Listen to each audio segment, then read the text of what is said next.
Aqui está os tubérculos com substrato preparado para o plantio. O guapuruvu tá aqui, a semente que foi deixada. Então, adiciona a semente aqui. Aqui.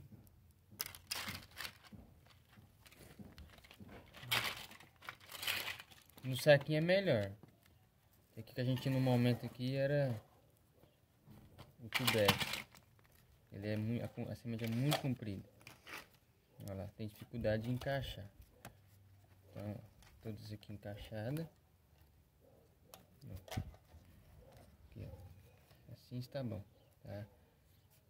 Então, o framboyant pode pôr ele deitado dessa forma, tá?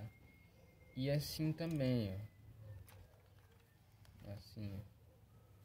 Tá? Então, ele tá aqui, ó, tá? Agora, deixa aí.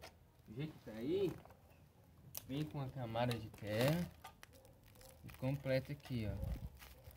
De substrato, né? Ó.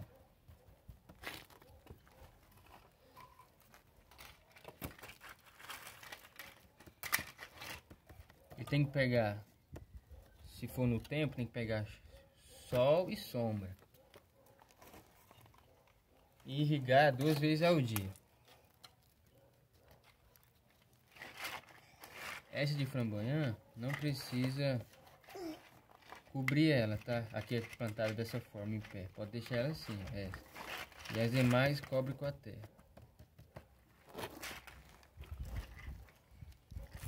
Agora a gente vai esperar um pouco para ver a germinação dela.